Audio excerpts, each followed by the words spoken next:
Hello, hello. It's been a while. Been working hard on my book. I am at about page 62 or 63. And while doing this book that I am working on, one of the things that I discovered was the topic of today's discussion, which is that the number 666 is not in the book of Revelations. And I'm going to stall for a few minutes, let some people come on. And while I'm doing that, I'll just show you if you're not sure. Hi, Randy. If you're not sure about what I'm talking about here, Revelation 13:18. Now, you're going to have a hard time seeing this probably. I don't know. Let's see right here. Revelation 13:18. Those three letters in Greek. This is a Greek New Testament. Those letters right there. Looks like XES. Looks like sex backwards. Okay, and that's not a coincidence, by the way. XES or Chi, let's see, it'd be like Chi, Xi, Sigma, okay? That is how you say 666 in Greek. Now, in the King James Bible, for some reason, these three letters were translated into 603 score and six, okay? But that is not what it says in Revelation. Revelation has three letters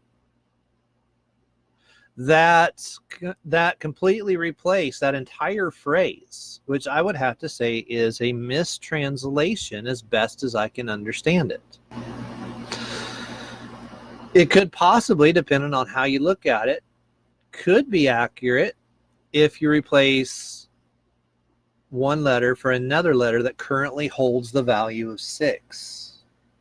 Now, like I said, it's not a coincidence that XES looks like SEX backwards. Okay, so that's how you spell 666 in the Greek New Testament. And we're going to get into the history of how these letters came to represent 666 and why. Or why do I think that the King James translators chose to change it to 666 when that is not the value of these letters in Greek gematria? So I think I'm just going to go ahead and dive into it. That's sort of a introduction, so let's just go ahead and get into it. According to, did I bring the book? Let's see.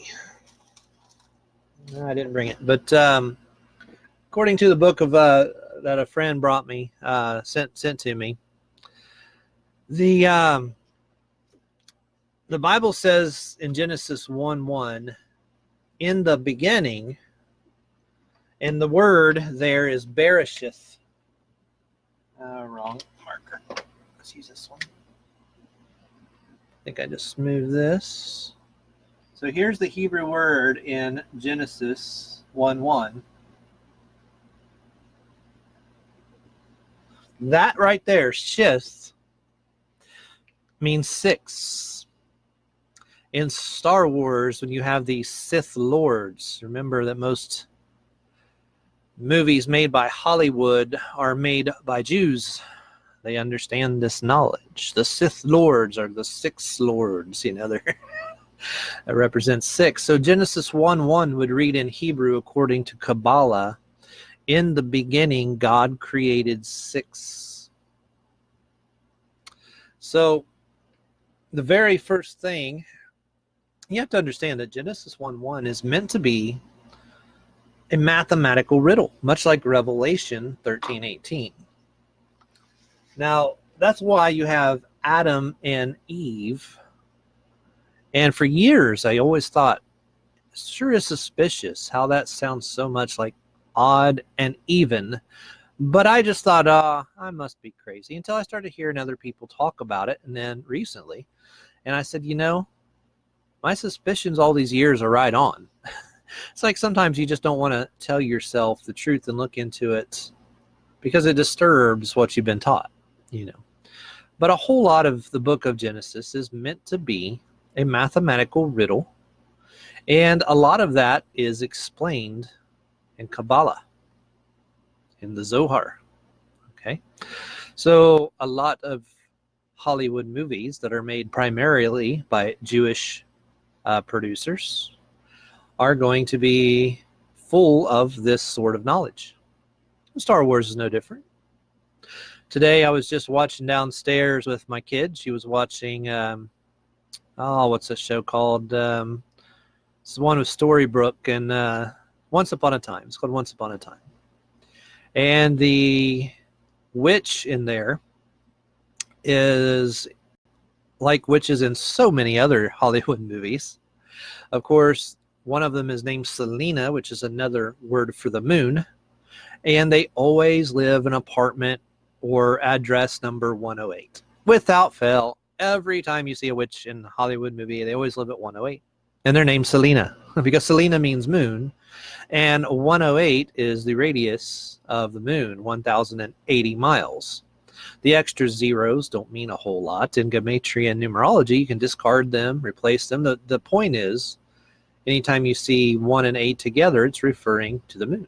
So you usually see the apartment number for any witch that's almost always named Selena, which means moon, and they live at 108. So many movies like that. So now back to Genesis. Genesis 1:1, we have in the beginning, God created 6. Okay, Bereshith. The shith sounds like 6 because that's the origin of the word 6. You will notice that man was created on the 6th day of the creation week. So God created 6, and man was created in God's image on the 6th day. It's no coincidence that Chi, Xi, Sigma of Revelation 13:18 looks like the word sex backwards, because sex is simply an aberration of the word 6. So as people procreate, they are creating in the image of 6.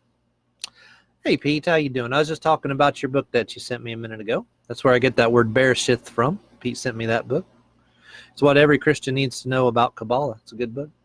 And it quotes the Zohar, where it talks about in the beginning, God created 6.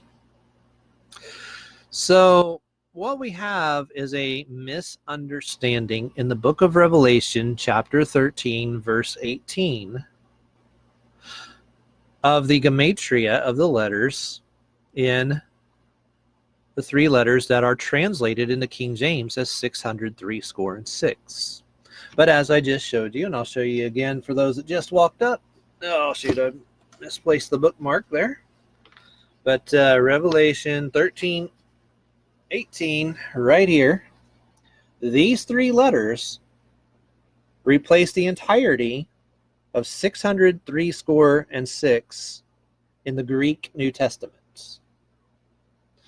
Okay, but let's look at the gematria value of the letters Chi, Xi, Sigma. I have made mistakes in the past explaining this until it occurred to me and dawned on me what I was doing wrong. And I was falling for the same mistakes that everyone in America is falling for, and that all eschatological preachers, eschatology is the study of the future, they all get this wrong in their prophecy preaching. And apparently the King James translators appear to have gotten it wrong as well. And I'll show you why and what I think happened. There is an association with the letter S, or sigma, with the number 6. You'll remember that it was a serpent in the garden, because serpent starts with S and looks like a snake. And it looks like the number 6. Okay, so sigma and S are closely related. In fact, let's look in the Greek letters real quick, and let's just go in order. We have alpha, beta, gamma, delta, epsilon, I think it's M, and alpha, beta, gamma, epsilon, zeta. Okay, wait a minute. What is zeta doing there? Because if we were being logical, the sixth number should be a sigma, shouldn't it? If we were simply going in ordinal values of each letter, we would have alpha is 1, beta is 2, 3, 4, 5. Uh-oh. Where's sigma? Well, that's confusing because the King James Bible says that this is translated 600, 3 score, and 6. But sigma here is not 6. In ordinal values, zeta would be 6. But zeta, if you look on the gematrinator.com calculator, is not the ordinal value of 6 either. In fact, we are missing the normal letter in the Greek language that you'd think would have the value of 6, and it is replaced by a digamma. Di means 2. Oh, let me move my camera a little. Okay. Di means 2, and gamma is 3. So 2 3s or 6, right? And the digamma looks like a capital letter F. I'll just make it simple. It looks like an F. Okay. It's not exactly how they draw it, but it's pretty close. Looks like a big F. The entire Greek New Testament was only written in lowercase letters. In fact, in Greek class, when you're learning ancient Greek, you only learn the lowercase letters. So I don't even know most of the capital letters. These are all small letters because that's how the Greeks wrote. There were no periods, there were no spaces between the words, and they were all lowercase letters. So we have digamma, or F, in place of the ordinal value number 6. What is the gematria value then of sigma? Well, these are the values given in Greek isopsophy for the number translated into 603 score 6 in the King James Bible. We have 660, and sigma is 200. How did 6 get replaced with 200 in the Greek New Testament? And why did they translate something with the value of 200 as the value of 6? Well, like I said, there is an association with sigma being the letter S and the serpent and the number 6. You see how they all go together? S, 6, snake, and S, or a sigma, looks like a snake. Furthermore, have you ever read old writings at the time of the founding fathers? Have you ever seen where they write in the Constitution and it says the word Congress? Okay, I'm running out of space here. And in Congress, it looks like this. And it looks like big F's. And the S's look like F's. And a lot of people have a hard time reading old documents because S's and F's are nearly interchangeable in the way that they're written. And there's a reason for that, because in Greek, S's and F's seem to have a strong connection. S meaning should be 6, but the digamma F or whatever actually has the spacing where 6 should be an ordinal value. Okay. And only the digamma has the value 6, but sigma itself has a value of 200. Now, let's go back.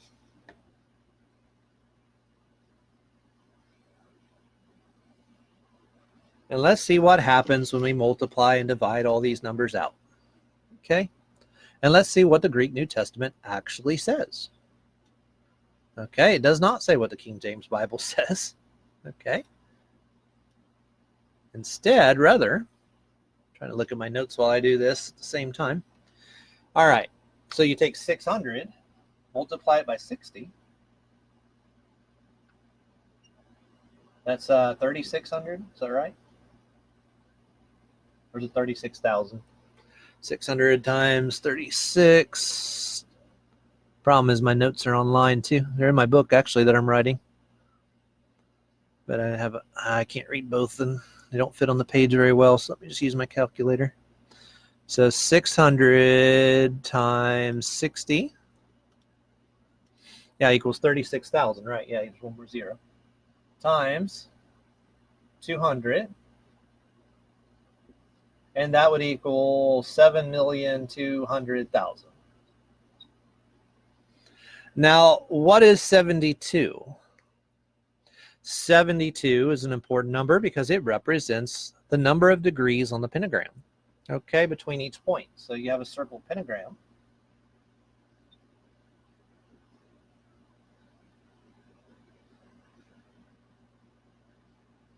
And between here, it's 360 degrees in a circle. You have 72, 144, 216, and 288. 72 degrees between each point on the pentagram. So what happens if you do take 7,200,000 and divide it by the 666? Well, you end up with a never-ending series of 108s. I think it's 10.8, 108, 108, something like that. Okay? Whatever it is, it's just this never-ending series of 108s. Now, isn't that interesting that the 666 is not actually even directly mentioned here? Now, let's say we add it, and we have 600. See, there's still enough room. 600 plus 60 plus 200. Again, this was multiplied. This is added. And we end up with a value of 860. 860 is shorthand, or an approximation, you might say, for the 864 of the sun.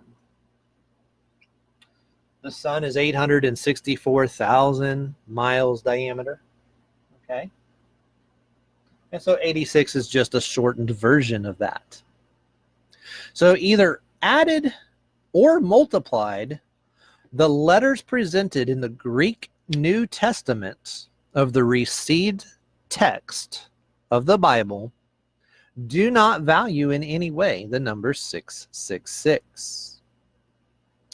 Replace that, however, with a digamma. Now remember, a digamma is not the letters that I just showed you in Revelations 13:18.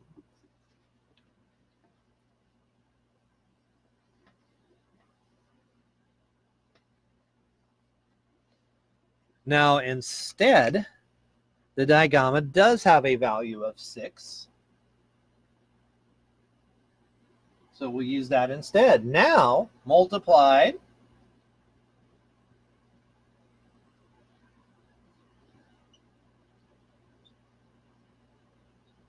times 6. That would be 216,000, I think. There's our cube right there. Okay, multiplied, we have a cube. Oh, hey, Jeff. How you doing, man?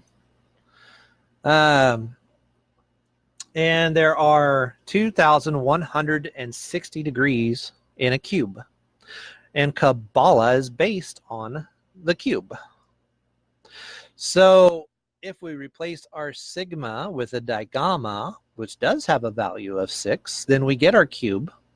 And if we add it instead of multiply it, if we go 600 plus 60 plus 6, only then do we get our value of 666. Now, 666 then is not mentioned directly in the King James Bible. Instead, the digamma I mean, in the Greek New Testament, only in the King James Bible. The digamma, however, was somehow substituted in the King James for the value of sigma. My theory on why that probably is to hide the Kabbalah knowledge, okay, of the original works. Remember that in England, the Jews had been forcibly removed. Okay. And I don't think were they even back yet by King James time? I'm a little foggy on the history, exactly when the timeline is, but they were not popular at any point throughout British history.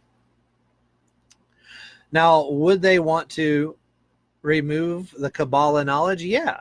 But if you put 666 in there, you retain a mathematical relationship that can still be computed by substituting the S for the ordinal value of digamma. So take the sigma out and put the digamma in its place. So if you do that, you can figure out, if you understand a little common sense, that S and Fs have a deep and related history. So that, I think, is probably what happened there. Pete says he's not so sure about that. But I'd love to hear a better theory, Pete. So you're always welcome to throw one up at me. Now, in Revelation 13:18, okay, it says it is the number of a man. Okay, that's what it says in the King James Bible. All right, so let's just go ahead and let me see. I got my Bible here. Let me just read for you Revelation 13:18 in its entirety. And we'll get the exact wording so that you understand what it actually says. And then I will tell you the error that was made here. Obviously, we've already seen that they replaced the sigma that is in the Greek with a digamma. Now, Revelation 13 says, let's start at 17. And that no man might buy or sell, save he that had the mark, or the name of the beast, or the number of his name. Here is wisdom. Let him that has understanding count the number of the beast, for it is the number of a man. We're going to fix that here in a second. And his number is 666. Okay. So, according to Revelation 13, 17, and 18, the Antichrist is going to require one of three things. He's going to require either a mark, or he's going to require the name, or you can get the number of his name. Then it goes on to elaborate that the number is the number of a man. Okay. Now, hey Joey, how you doing, man? So it is the number of a man is what it says. So that would indicate to most people that we are talking about the number of the Antichrist, because it is the Antichrist requiring one of these three things. However, using the proper rules of the Greek grammar, the word man, anthropos,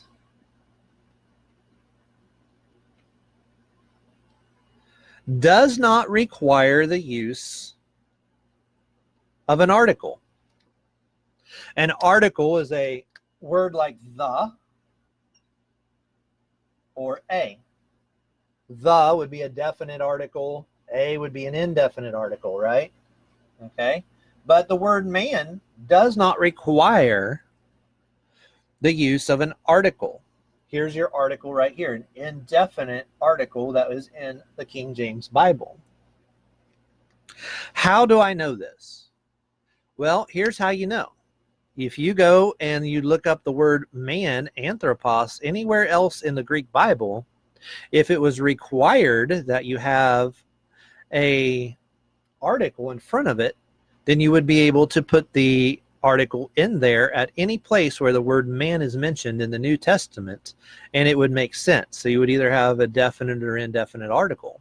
However, if you do that, you're going to sound silly. Therefore, you know that it is not required. So the translator felt that it created the message to add the article in there. But according to the rules of grammar, you do not have to have the article. So what we could say is that Revelation 13 says it is the number of man. Okay, well, that's interesting. Well, the number of man, okay, well, man was created on the 6th day. So some would probably say, well, if we say that it is man, then we should be using the digamma instead of the sigma. Okay? However, that is not what is written in the received text. This text right here that the King James translators used to translate the King James Bible.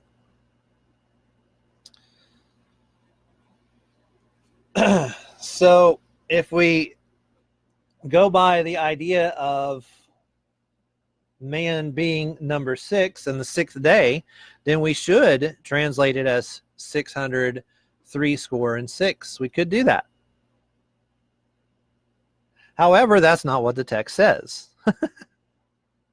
The text makes it clear that you have to have a mathematical relationship and is more related to Kabbalah and the cube, not directly to 666.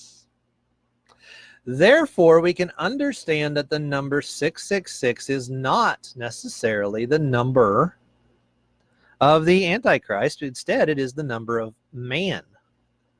It is not the number of a man, the Antichrist. It is just the number of man in general. Because it was man that was created on the 6th day, not the Antichrist. So, yeah. So it is the number of man, not the number of a man. It is the number of Adam, the number of the day of the creation week in which mankind was created.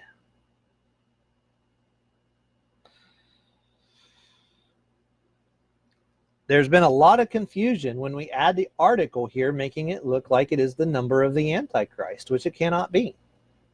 However, the 600 and the 60 and the 200 instead of the sigma is Kabbalah language. And it has a mathematical relationship to 666. But it is not 666, as we've already seen. I figured it out, Pete. Yeah. I was around the edges and I said it just right, I think, huh? Now, in the septenary cycle, like Marty Leeds says all the time, the words in English, 600, 66, without the A, has a septenary value of 108. So if you write out 600, 66,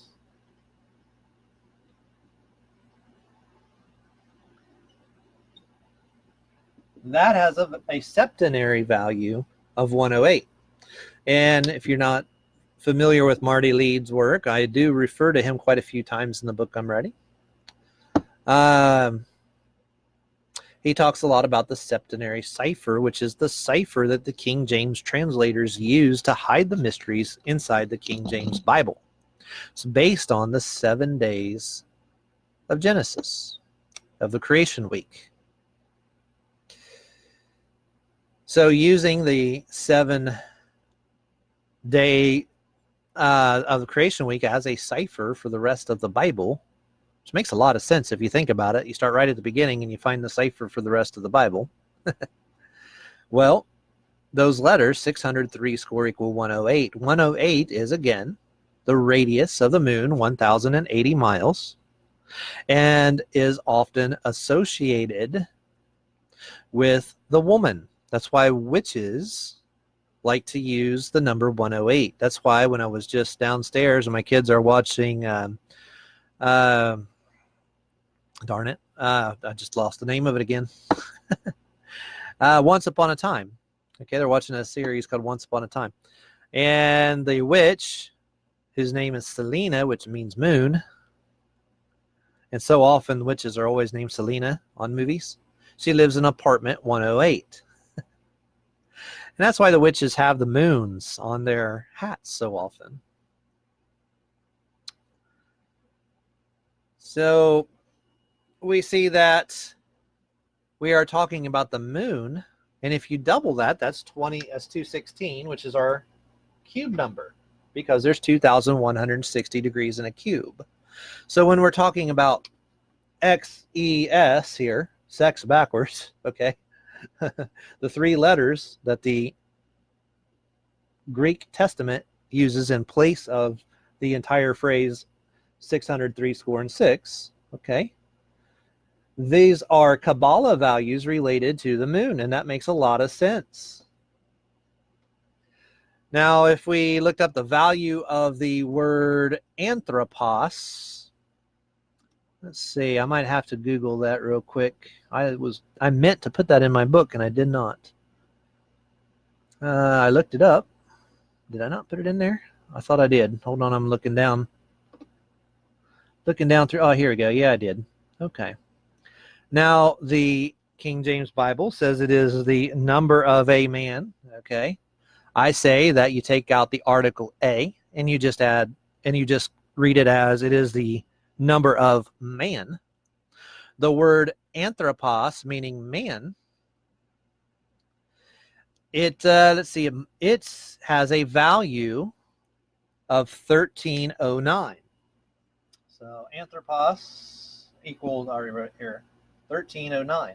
Now, how many of you have watched Zach's videos and how much he berates the Freemasons for the number 139? Because if you type in Freemasonry into the gematrinator.com calculator,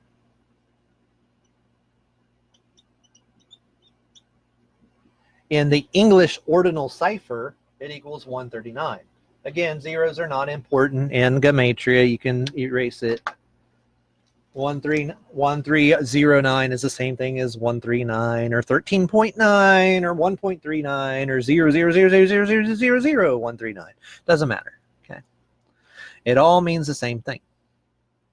So we have a value of 1309, and Freemasonry equals 1309. And so what we have a tendency of doing as decoders is blaming the Freemasons as being guilty of atrocious crimes that they know nothing about and have nothing to do.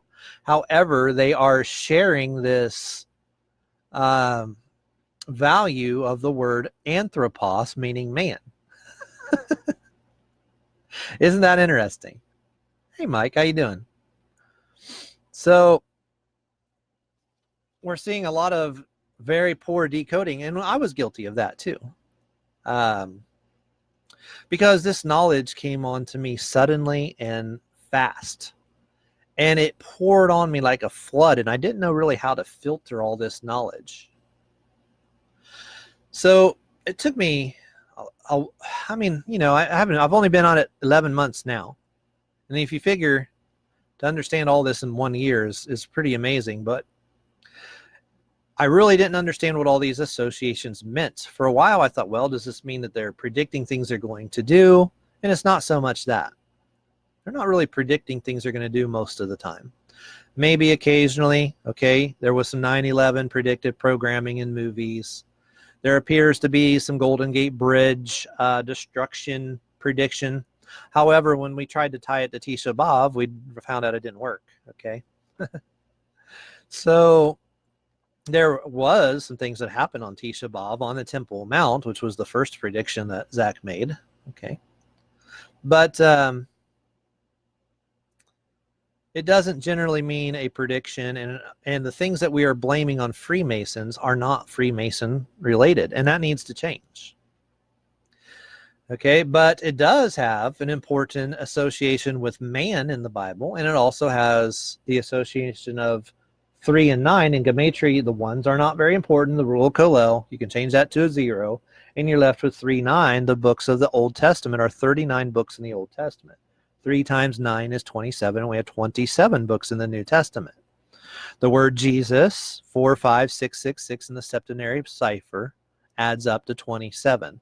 Not coincidentally, and that's why you have 27 books that were accepted into the canon of the New Testament. You see, the Bible is full of mathematical riddles like this. And so 3 and 9 are very important for multiple reasons in the Bible. That's why the sun is 93 million miles away, and that's how they constructed the ancient languages to work around this kind of knowledge. What I didn't believe at first is how they could possibly know this, but what I've discovered and what I'm going to show you in the book that I'm writing is that they had a perfect understanding for thousands of years in the history of this world of exactly how big the sun is, exactly how big the moon is, and the exact size of the world. They knew it all. And just down the road here in the mounds in Marietta, and wait till I get this book. I'm on page 63. It's coming together. I don't know how much further I got. I'm getting fairly close to the end, but the mounds in Marietta, Ohio show this knowledge of exactly how big the world is and how big the moon is. And it's astounding once you understand what they put there. And I can't wait to get this book out to everybody. It does cover the mounds, and it covers the 666 stuff that I'm talking about now, and so much more. Let's see. So if you take the ordinal values of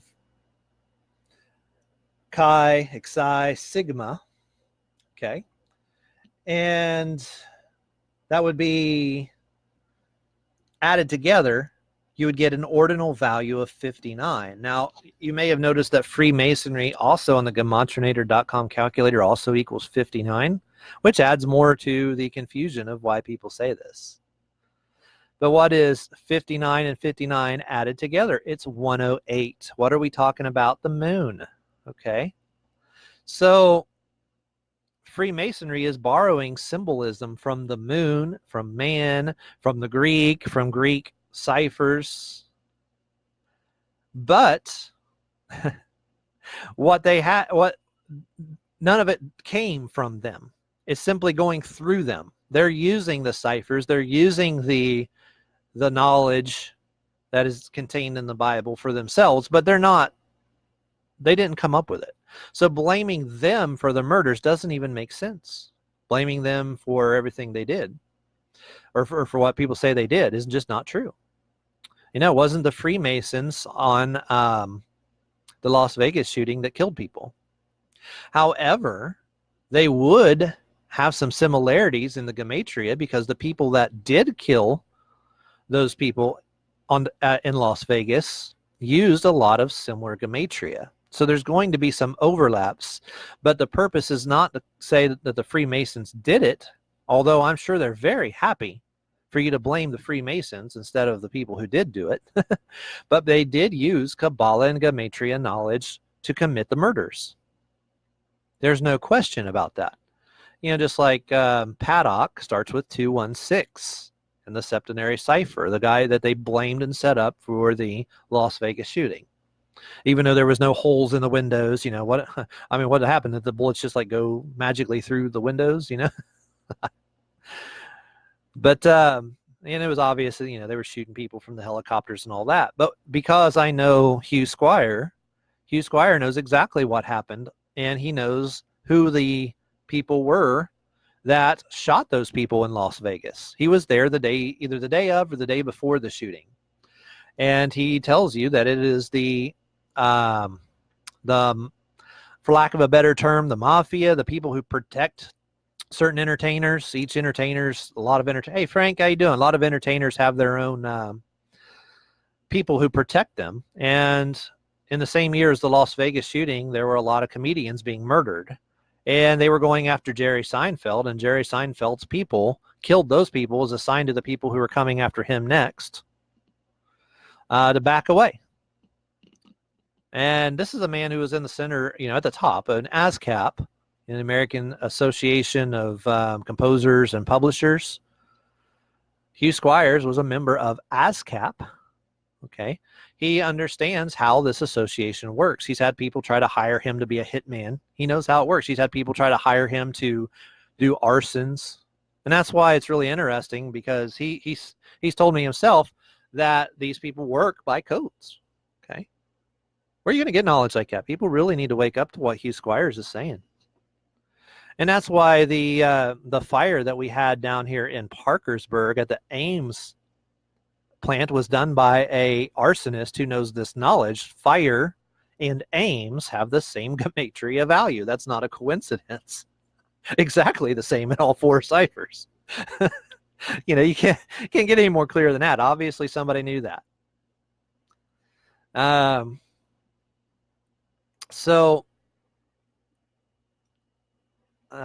also some of the other murders around here in this town also were obviously done by hitmen of some sort. But these are hitmen. They're not Freemasons. I have decided to take it upon myself to begin talking to the Freemasons. I have some people that are going to talk to me. We're going to interview and talk about some of the knowledge. For the first time in my life, I've actually talked to people face to face about some of this knowledge the other day. I went into one of their meetings, and at the end of it, wasn't allowed in their meeting yet because I'm not a member, but I went to like a meeting, where they were just eating, and talked to them. And for the first time in my life, I had an intelligent conversation face to face with somebody about this knowledge. That's never happened before. Instead, you try to talk about it to anyone, and they shy away. They think you're crazy. They think you're worshiping the devil. Like all kinds of crazy things. So it was very nice to actually have someone who could hear what I'm saying and say, maybe there's something to this. And there is, of course. And of course, I told them about how I had just finished reading Morals and Dogmas from Albert Pike. And Albert Pike was not the person that is being presented to us by most decoders. Instead, Albert Pike was actually a pretty smart, good person who had a lot to say about the founding of this country. A lot of good things, okay? And about how Freemasonry had a lot to do with the separation of church and state in this country the right way, okay? Not the way it's being portrayed by liberals today, no. Okay. And that's a very important part of our Constitution, and a bunch of other things that he said. I left my book downstairs, so I would say more about that. And also from Manly P. Hall's book that I mentioned to the Freemasons, that I've read a couple of his books, and they are chock full of this knowledge and mention gematria. They knew this knowledge. They understood it. They used it. However, the Freemasons, the two or three that I talked to the other day, do not know this knowledge. Okay, they've lost it. Okay, to blame them for the shootings is very unlikely. Okay, it's in their books, but they don't know it. At least not the three that I talked to. There may be others there that do. I'd like to talk to their teacher guy and people that have really taken it upon themselves to learn more. I did ask them to give me their most knowledgeable person, because I want to talk to the person who understands the things the best. And and if if they're If everything pans out, I may join them. I don't know. I might. So, and of course, Revelations 13:18. Well, the verses were construed also by the King James translators because of the value of what happens if you multiply 13 times 18, which is either 234 or 432. 13 times 18 equals 234. Okay. Because if you take the number 234, remember this is Revelation 13:18. So you take 13 times 18 and it equals 234. And then you mirror that number, which makes 432, and you add 234 plus 432, you get 666 that way too. So they're indicating to you, okay, 13 times 18 equals 234, and mirror that, 432 equals 66. So the King James translators are giving you a clue to use 666 to figure out that the sigma was the original indicator and that we're talking about Kabbalah, but the number does not translate directly as 666. Instead, it should be either 860 or multiplied out to 7,200,000. But who wants to see it in their Bible in Revelation 13? It is the number of a man, 7,200,000. You know, it's kind of weird. So they put in the 666 to make it more readable and understandable. And it's also possible that the digamma and the sigma have been interchangeable at some point in time. However, as it is written right now, right here, in the Greek New Testament, it is not written with a digamma, which has the value of 6.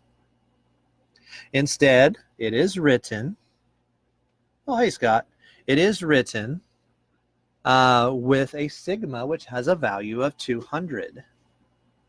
So for those of you that came back late, I'm going to go back to my original premise and just sort of re-explain it. Okay.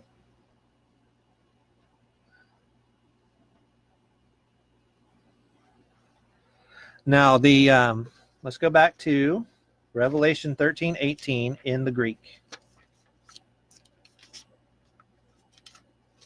And I'm going to show you one more time here. This, let's see, right here. Those 3 letters, okay, chi, xi, sigma, is all you see here in the Greek New Testament. Where in the King James Bible, in Revelation 13, you say 603 score and 6.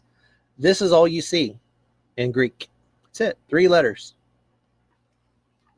But in ancient languages, letters had numerical value. Everybody understands that on their Visa card today. Well, a lot of people do. I guess maybe a lot of people don't know still, but you know, Visa does the same thing with their sigma. It's really interesting. Okay, you have 3 ancient languages represented: Roman. Okay, you have Roman. V plus I is 6. You have Greek, sigma, which, like I said, you know, seems to be interchangeable with digamma. However, it does not have that mathematical value. Okay, the sigma has a value of 200 in Greek gematria. Interesting, isn't it? However, in the Visa, it's interchangeable with the 6. And then the Chaldean base 6 system, okay, the first letter of the Chaldee alphabet would have a value of 6. All letters have numeric value in the old languages. Okay, so there's Roman, Greek, and Chaldee. All right, where'd my eraser go? But the value of these letters that we saw in the Greek New Testament for 603 score and 6 is 600 for the chi, 60 for xi, and 200 for sigma. And what we've mentioned is that what is in the 6th place in the Greek alphabet formerly was the digamma. Digamma means gamma twice, okay? 2 3s or 6, okay? So we have a digamma that is the value of 6, and F and S has been interchangeable many times throughout history. But what is written in the King James or in the Greek New Testament is the sigma. The sigma doesn't have the value of 6. However, all these numbers are mathematically related. And they will take you straight to Kabbalah, and by using 666 as a relationship for finding it, you can find out the values of these numbers. Okay, it's all related to the cube.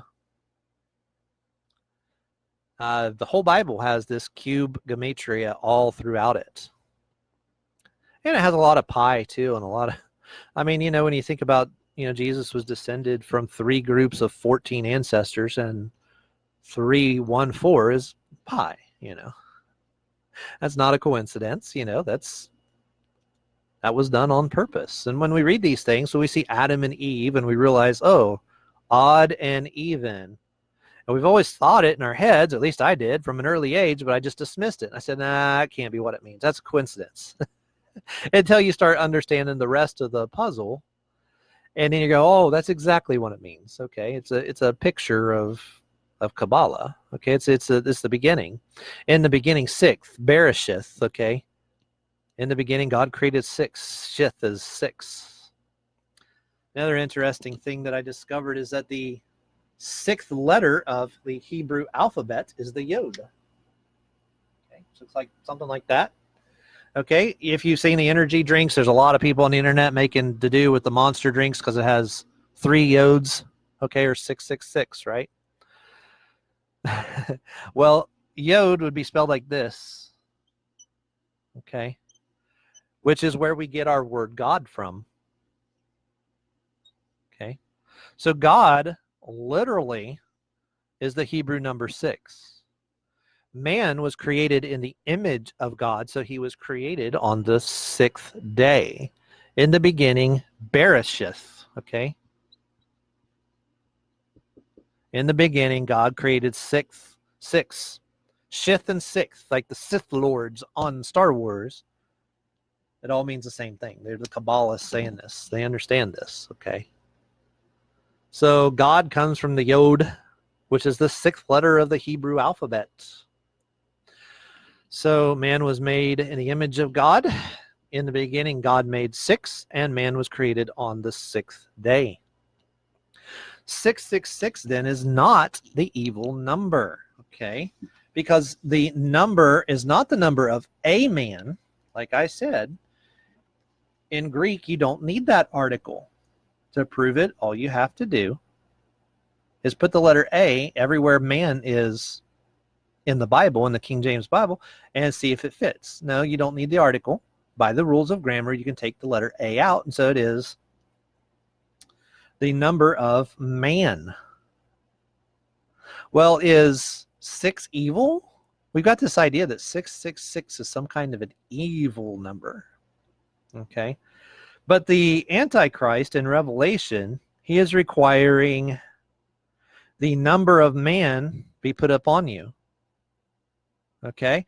Well, is God evil for using 6 and creating man on the 6th day? Does 6 suddenly become evil? No. The devil steals things from other people. Okay. When what Lucifer is stealing, okay, is the identity of God. Okay. He's stealing the identity of God. And the identity of man who's created in the image of God. But does that mean he owns it? No, he doesn't own it. He's stealing it. If you steal something, you don't own it. Okay. We don't say that it's theirs because somebody stole it. The robber doesn't steal $1 million. Okay, he gets to keep it because he stole it. No. It's not theirs because they stole it. 6 does not belong to Lucifer. Okay. Now, the Antichrist is going to require the number of man, not a man, not his number, okay, because A shouldn't be there, okay, but is the number of man that he is going to require to be placed upon a person. Well, as one of 3 choices.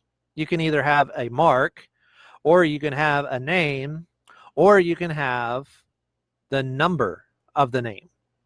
You don't have to have all three. It just says you have to have one of those three choices, okay? The mark of the beast is not the number of his name. That's something else. We don't know what the mark is. All right? We don't know what the name is. But it does tell us the number of the name, okay? But it's not the number of the name. I'm sorry. It's the number of man. It's not the number of his name. See how I accidentally Freudian slip there. Okay, it's not the number of his name. It is the number of man. You see how easy it is, how we confuse this all the time? I just did it accidentally. But that's what's going on every time somebody teaches us incorrectly. They're saying it's the number of his name. It's not the number of the Antichrist. It's the number of man. Because man was created on the sixth day. And so 666 is not automatically evil. 666 is in the Bible and other places. It is a tool for interpreting Kabbalah knowledge, because the knowledge of the 216, the 2,160 degrees in a cube, which is the diameter of the moon, 2,160 miles, okay, all has a relationship with 666 in multiple ways. So 666 is a clue for interpreting the cube. It's a tool that people use to help decipher and understand the cube. But as we saw, 666 is not what's written in Greek. Instead, we have 600, 60, and 200. The sigma in place of the digamma. Now you can say, well, the King James translators were just full of God and they just knew that the original authors of the Bible were wrong, so they just put it in there. Really? I mean, we spent a lot of time talking about, and I used to spend a lot of time, went to a college where only the King James Bible was used and all that. And by the way, only the King James Bible uses, well, and one other Bible, I think, uses the septenary cipher to decode the mysteries within it. All right. But we spent a lot of time defending the King James Bible as 100% accurate and all this. A lot of time in college saying that. Well, if that's true, why the sigma? Okay. Why don't they give the value of the sigma in Revelation 13:18? The value of the sigma is 200, not 6. It should read chi, xi, digamma if you want to have 666. But that's not what it says. Okay. And this text from 1515, I think it is, this Erasmus. Erasmus was a guy who compiled the Greek New Testament. He did not even have the entire received text, contrary to what they lied to us about in college. He had most of it, but he didn't even have the entire received text. He used some of the Vaticanus and so forth for parts of Revelation, and maybe that's part of why we have a problem here. I don't know.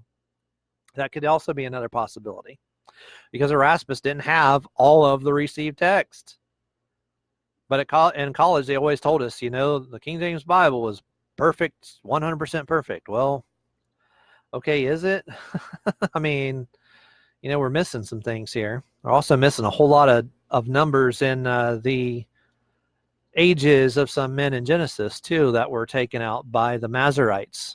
Okay. The Masoretic Jews held on to the Hebrew and the Hebrew Old Testament. The oldest copy that we have today of a Masoretic text goes to the 1100s, I think it is, and is in Russia. I want to say Leningrad, maybe. Wouldn't swear to that, but a city in Russia has the oldest Masoretic text. Now, before that, we have the Dead Sea Scrolls, okay, that go back to around 100, AD 100 or so. And those verses have different ages for some of the people in Genesis than do the Masoretic text. Okay, so something was changed there. So to say the King James Bible was 100% exactly what was originally written. You know, we can just prove otherwise just by looking at Dead Sea Scrolls, by looking at gematria. We understand that they made some mistakes. Something's different there, okay? That doesn't mean that they don't contain the overall important understanding that should be there, but to say that it's 100% accurate, there's some errors there that need to be addressed. And if you can explain to me how I'm wrong, I'll be happy to listen to you. I don't get mad when people tell me I'm wrong. I have changed my views many, many times over the years. I call that growth. You know, you're supposed to do that. You're supposed to learn. You're supposed to listen to people. And this is why usually fundamentalists have a bad habit of just throwing away whenever somebody says something they disagree with. They just throw them out. They discard them. They marginalize them, and they will not listen to anything they say. However, I have learned that you can't do that just because somebody says something that you disagree with, because everybody knows something I don't know. So everybody is my teacher. They may come to some silly conclusions like Marty Leeds does. Marty Leeds has some really weird conclusions after spending an entire series of books telling us exactly how big the world is, exactly how big the moon is, and exactly how big the sun is, showing that the Great Pyramids tell us that knowledge, just like I discovered that the mounds do in Marietta, Ohio. Then he goes on to say that the world's flat.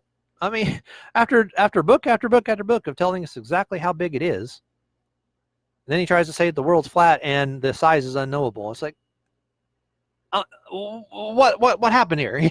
Well, how did you disconnect? Okay, that doesn't make any sense at all. But the ancients have known for thousands, however old the pyramid is, that is the minimum age for how long mankind has known how big the earth is, how big the moon is, and how big the sun is. All that is encoded in there. If they knew the exact size, then they knew its shape, for heaven's sakes. They knew its dimension. They knew what it fit in. You know, that's what the 3168 is all about. And it's in the mounds here in Marietta, Ohio. Oh my gosh, it blows my mind. And then you got the cube. Isn't it interesting that the moon, now see, I had a hard time believing at first that the moon could actually have a diameter of 2,160 if a cube is 2,160 total degrees. What are the chances? Well, there are no chances when you're dealing with an intelligent designer. There's only chances if you're dealing with billions of years of happen chance and randomness. Okay, then there's a chance. What you're seeing is evidence of design. So when you understand that the moon is related to the cube and that the sun uses a number that is 4 times that of the moon, and I don't mean like, this is what I mean. Let me explain.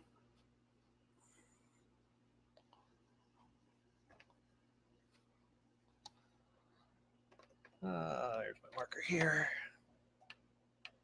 Okay, if the moon is 2,160 and you multiply that by 4, then you get your 864. Well, the diameter of the sun, you just add some more zeros. That's the diameter of the sun. You get it? Oh, okay. Sorry about that.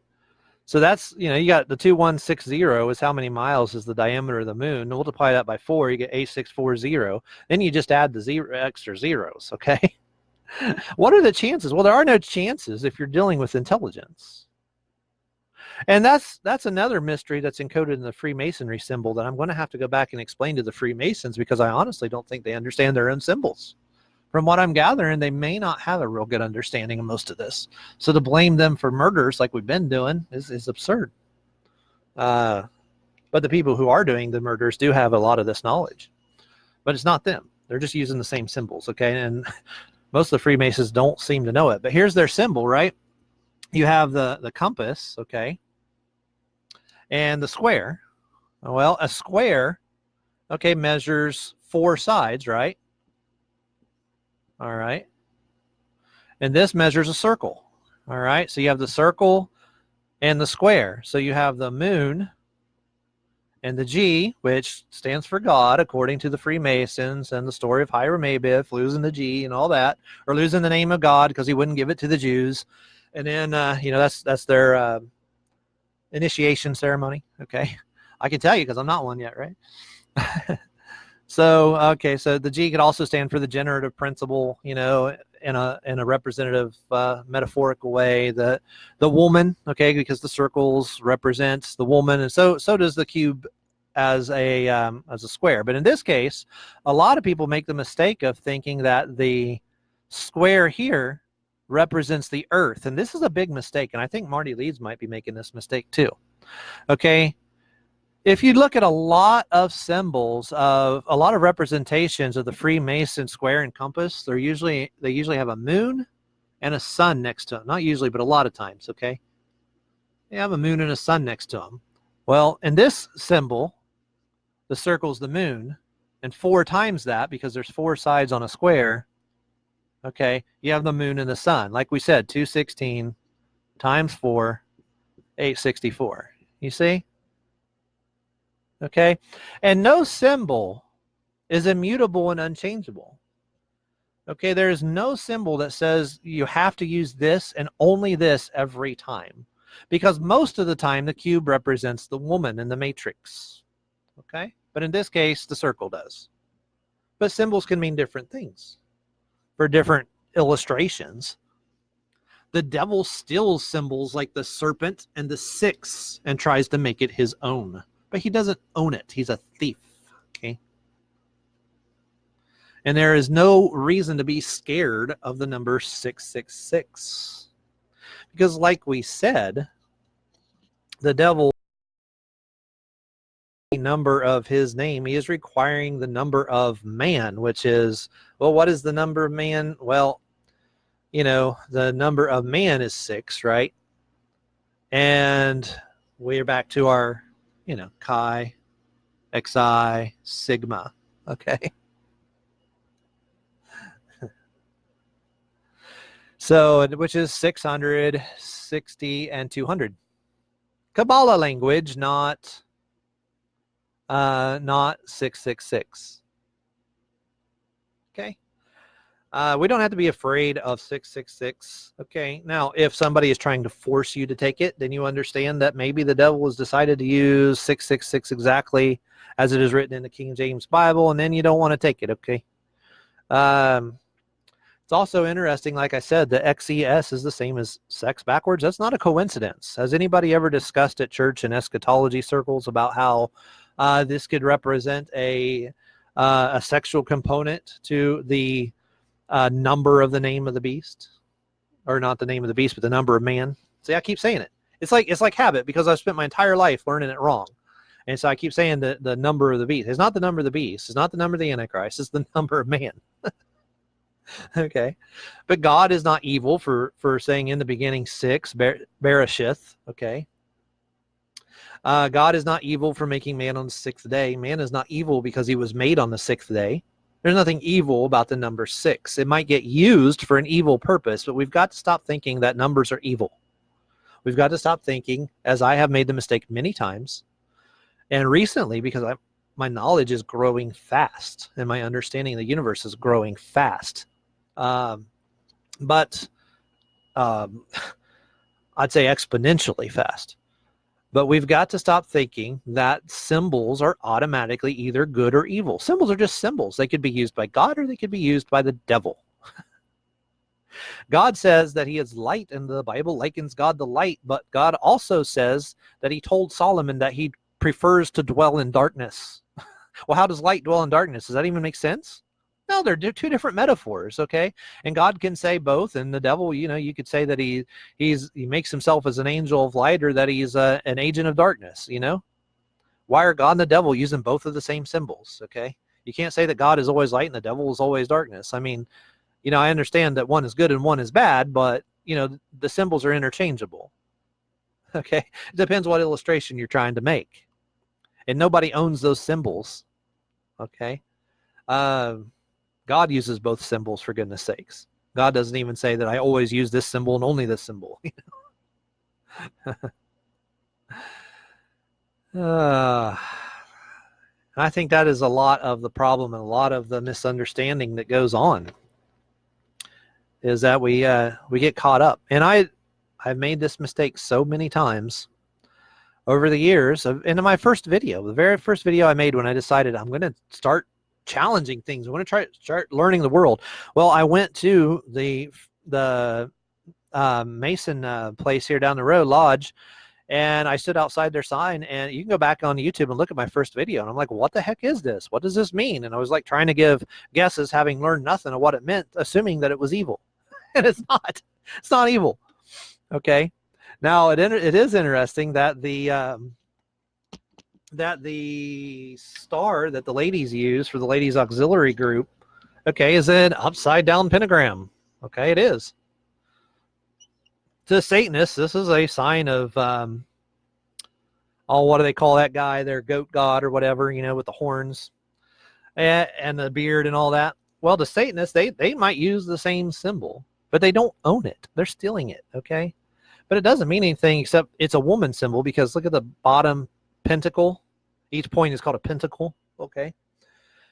Well, the bottom pentacle is in the shape of a V, so it's trying to tell you that if you turn the pentagram upside down here, that it's referring to the woman. But is that bad?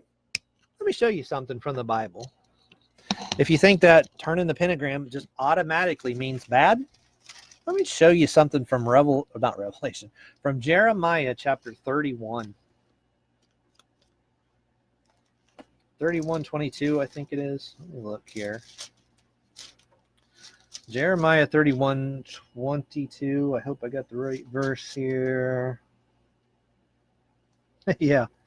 How long wilt thou go about, O thou backsliding daughter? For the Lord hath created a new thing in the earth.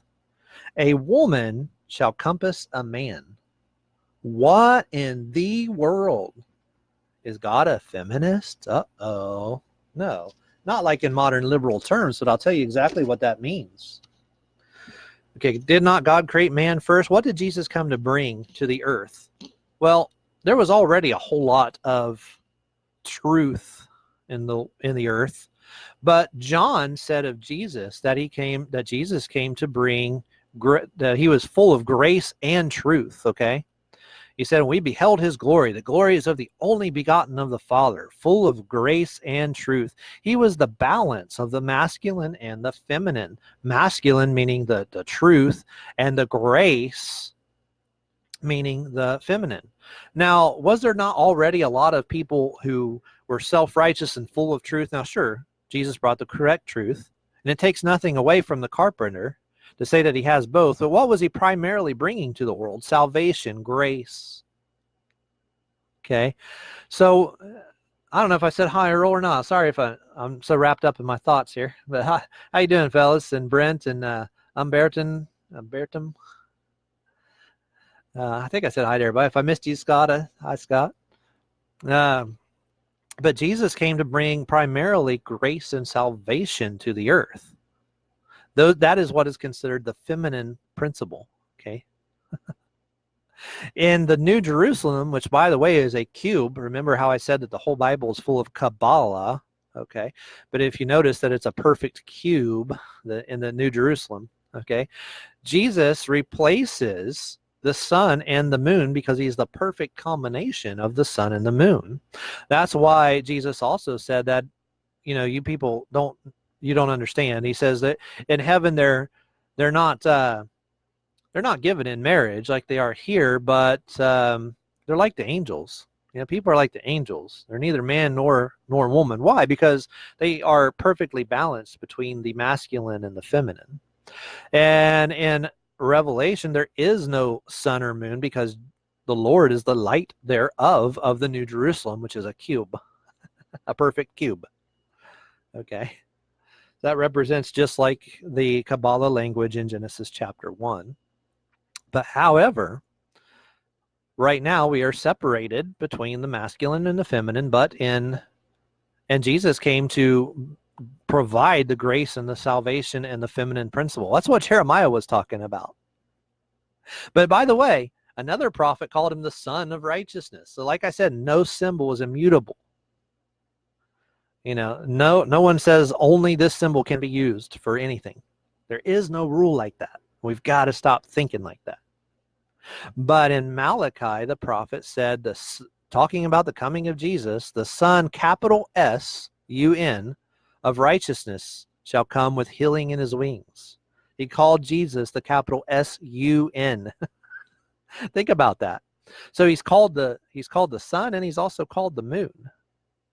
But he came primarily to bring salvation and grace to people who already were mostly living in a masculine sort of a way, an unbalanced masculine sort of way, where men, apart from the feminine principle of grace, tend to devour and destroy and kill each other. You know? And so Jesus came to bring a balance to that, you know, to the feminine principle as well. But that doesn't mean that he's female, or, you know, don't be silly and ridiculous like some people are out there saying today, oh, Jesus was a woman. No. But see, the ladies' auxiliary for the Freemasons uses the upside down pentagram as their symbol, because the bottom pinnacle is a V, like vagina, you know, like virgin, you know. That's not a mistake. There's a reason all those words start with V, okay? you know, use your imagination. You'll figure it out. Okay. So that, you know, silly as that is, that's why they use that symbol. But all the angles are the same. If you turn the symbol right side up, it all means the same thing. Okay. It's just, it changes the symbolism to a mutation when you turn it upside down. So the Satanists, who are mostly run by witches, like to use the upside down pentagram. You see how that works? But they don't own it. And they don't get to own it. That symbol is thousands and thousands and thousands of years old, and is a tool used for representing Kabbalah knowledge.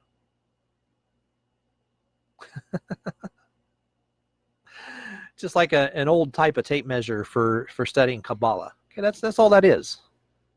72 degrees between each point. Well, I think I've said enough. And by the way, if anybody wants to disagree with me on anything, that's okay. I won't be angry at you. Okay, I promise. You're welcome to come back and tell me why I'm wrong. I'll be happy to listen to you. I do that because I'm always learning, always growing. I don't claim to be an expert, but my knowledge is growing exponentially. Some of the things I've said here in the past, when I first started getting hit with massive amounts of this information and not knowing what to do with it, making predictions and that sort of thing, I apologize to anybody for doing that incorrectly. Hey, Jonathan, I'm sorry if I missed you there, buddy. So I apologize for some of the things I've said in the past, and for some of the things that I'm likely to get wrong in the future, and perhaps things I said today that might be wrong today that I will correct in the future, you know. So I will constantly be learning new information, and you're welcome to be a part of that new information. Nobody goes to hell for disagreeing with Greg. So thanks for watching, and if you see this on YouTube on Bow and Arrow, please like, share, and subscribe.